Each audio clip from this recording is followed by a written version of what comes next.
Good morning. It is August the 5th, and today's Monday, and we're going to get started with the bond breakdown. Just to kind of look at the week, or at least look at today, we have a few cool announcements. We have Econo Day here, guys. It's one of my favorite sites to check. And we have PMI services at 9:45. We have ISM non-manufacturing index at 10. We have a 3-month bill auction, a 6-month bill auction, both of those at 11:30, and we have TD Ameritrade IMX at 12:30. If you take a look at Forex Factory, because I look at both of them, the ISM non-manufacturing at 10 should be a big announcement. The forecast is at 55.5. The previous was 55.1, so maybe we were able to get a bump there, but we'll see. So we have some pretty good announcements today. Not too much to interfere with the market. Let's take a look at the bonds if we can. Let's see if we can pull up a chart here. The bonds have a lot going on, man. The overnight low, literally 155.17. The overnight high was put in at 6 a.m. this morning, and it got 160.24. Yes, you heard it right, 160.24. We have over 2 points of movement in the overnights. Our 2200 bar and our 2300 bar were just ridiculous. I mean, the buyers took over. Of course, there was old business. And after doing some study last night, I put up some just lines that where resistance might be for the market.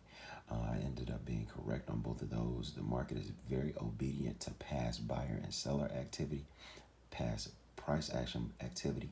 So I'm not surprised that we got the resistance where we did.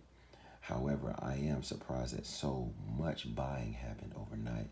We have a huge gap. Hour gap from 158.25 up here to 159.15.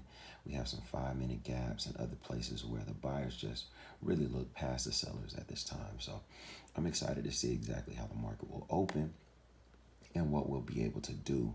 I know that there's a lot of seller pressure because of what happened overnight, and maybe we'll get a chance to see those sellers finally step in and kind of take control of things, bring things back to a manageable position, which wouldn't be altogether bad. I think right now, just we have so much buying activity going on.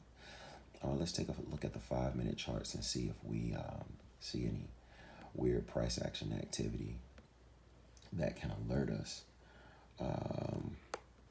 In the overnights, I don't see anything that would alert me to the market having to return all the way down to its point of origin. As you can see, the market kind of started way down here at 158.21. Took like a 4-point dip to the downside, and then ripped up all night. I don't really see particularly any must-do reason why the market should come back to itself. Other than this, I think the market is a whole lot like a rubber band. Sometimes, if you pull it too hard one way, it'll pop back the other. And I just really think, more than anything, the market has got to come back. Sellers have got to establish some control somewhere. And for me, I was looking for seller control up here in the 160.25s, 160.26 area from the overnight and from studying.